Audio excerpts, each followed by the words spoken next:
श्रीपादराजम शरणम प्रपद्ये. पळणीस्वामी पुढे म्हणाले, हे शंकरा, हा साप गेल्या जन्मी एक स्त्री होता. तिने आयुष्यात थोडे पाप आणि थोडे पुण्य केले होते. तिने एका दत्तभक्ताला जेऊ घातले होते. हा पुण्यभाग होता. यथाकाळी तिने देह सोडल्यावर यमदूत तिला यमराजाकडे घेऊन गेले. तिला यमराज म्हणाले, तू एका दत्तभक्तास जेवण दिलेस, त्याचे विशेष पुण्य तुला लाभले आहे. तुला पाप प्रथम भोगायचे आहे का पुण्य फळ?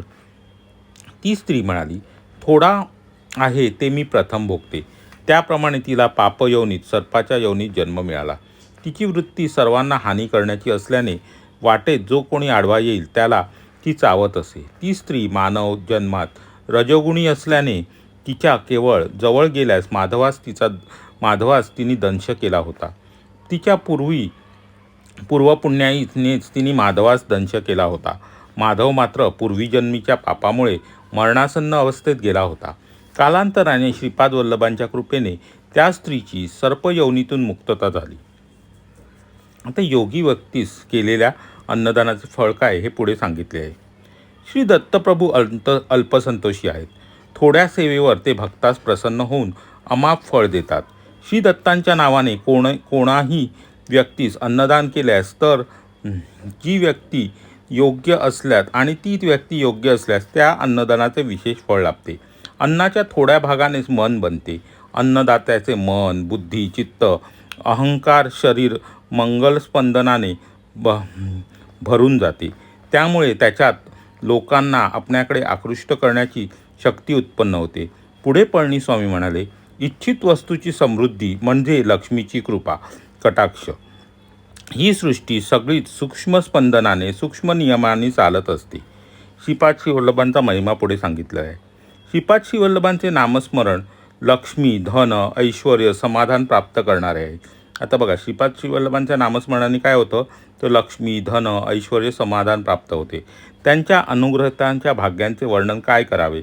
श्रीचरणांच्या अनुग्रहाने 10 दिवस जमिनीत पुरलेल्या माधवाच्या शरीरास काही झाले नाही. त्याला प्राणदान करणाऱ्या श्रीपाद प्रभू वल्लभांची करुणा, दया आणि भक्तप्रेम हे शब्दांनी वर्णन करता येणार नाही. माधवामध्ये चैतन्य येऊ लागले. त्याने तहान लागल्यामुळे पाणी मागितले. श्री पळणीस्वामी त्याला समजावून प्रथम तूप पिण्यास दिले. ते घेतल्यावर फळांचा रस दिला. थोड्या वेळाने पाणी दिले.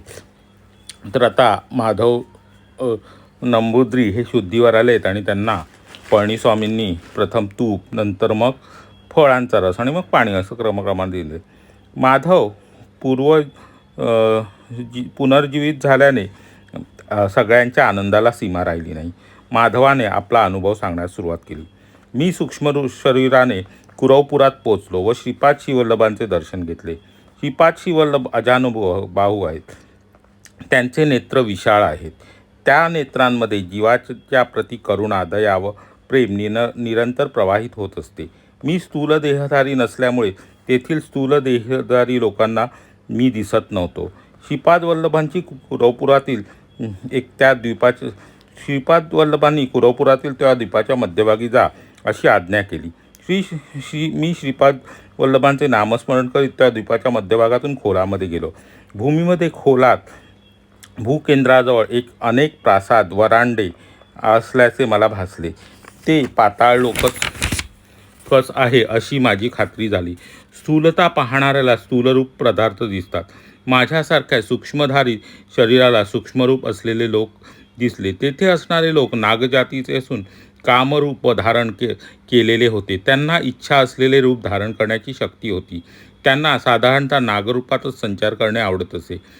तेथे मी अनेक महासर्पांना पाहिले. काही सर्पांना 1000 फणे होते.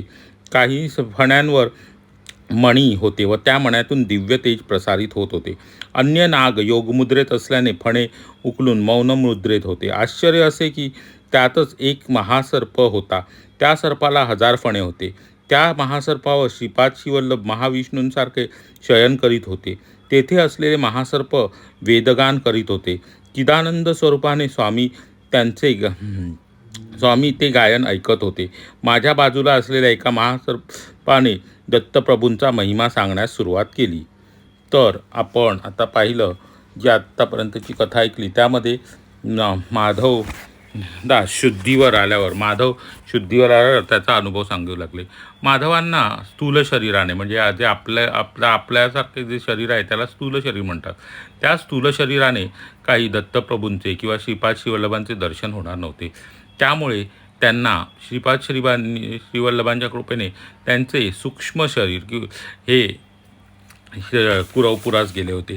ते सूक्ष्म शरीराने कुरवपुरास श्रीपाद श्रीवल्लभाचे त्यांनी दर्शन घेतले व श्रीपाद श्रीवल्लभांच्या आज्ञेप्रमाणे ते तेथील एका कुरवपुरातील एका द्वीपाच्या मध्यभागी असलेल्या ठिकाणी गेले. तो म्हणजे पाताळलोक किंवा नागलोकच होता. तिथे त्यांना अनेक प्रकारचे नाग दिसले. त्या नागांचेही विविध प्रकार होते आणि त्यांना जे दृश्य दिसले ते फार अतिशय अवर्णनीय होते. लोक म्हणजे काय, ते सुद्धा सूक्ष्मधारी लोकच होते. त्यांना आपल्या इच्छेप्रमाणे कोणतेही रूप धारण करता येते असे ते कामरूपधारक असे होते. त्यामुळे त्या बऱ्याचशा लोकांना नागरूप धारण करण्याचे आवडत असते. त्यामुळे त्यांनी ते नागरूप धारण केले होते. अशा ह्या नागरूपी इच्छाधारी सूक्ष्मदेहाचे माधवदासांना दर्शन झाले. किती गूढ आहेत बघा सृष्टीचे नियम, आणि ते फक्त श्रीपाद श्रीवल्लभांना किंवा दत्तप्रभूंनाच माहिती आहेत, कारण का ते हे सृष्टी चालवत असतात. तर अशा रीतीने तिथे त्यांना एका मोठ्या अशा नागावर 1000 फणे असलेले त्या नागावर श्रीपाद श्रीवल्लभ विष्णूच्या मुद्रेत शयन करीत असताना दिसले. म्हणजे श्रीपाद श्रीवल्लभ हेच विष्णू आहेत. विष्णूचं रूप त्यांच्यामध्ये सामावलेलं आहे हे यामधून दाखवण्यात आलेले आहे. तर आजच्या कथेमध्ये आपण एक अन्नदानाचे महत्त्व जाणले की एखाद्या योग्य व्यक्तीस किंवा दत्तभक्तास अन्नदान केल्याने त्याच्या पुण्याचे फळ काय मिळते ते सुद्धा आपण पाहिलेले आहे किंवा ती कथासुद्धा आपण ऐकलेली. तर आता श्रीपाद श्रीवल्लभांचा जय जयकार असो. श्रीपादराजम शरणम प्रपद्ये. तर आजचा प्रश्न असा आहे की 1000 फणे असलेल्या महासर्पावर माधवाला कोणाचे दर्शन झाले व ते कोणाप्रमाणे त्या सर्पावर शयन करीत असते. आपण या प्रश्नाचे उत्तर आपल्या जपाबरोबरच शक्यतो लिहायचे आहे. जे कथा पूर्ण ऐकतायत त्यांनी नेहमीच त्याचे उत्तर दिलेले आहे. पण मला सांगण्यास असे वाटते की आपल्याकडे अनेक जण जप करत आहेत, पण ही कथा शेवटपर्यंत पूर्ण ऐकणारे खूप थोडेच लोक आहेत. असो, जे ऐकतील त्यांनी या प्रश्नाचे उत्तर द्यायचे आहे. धन्यवाद.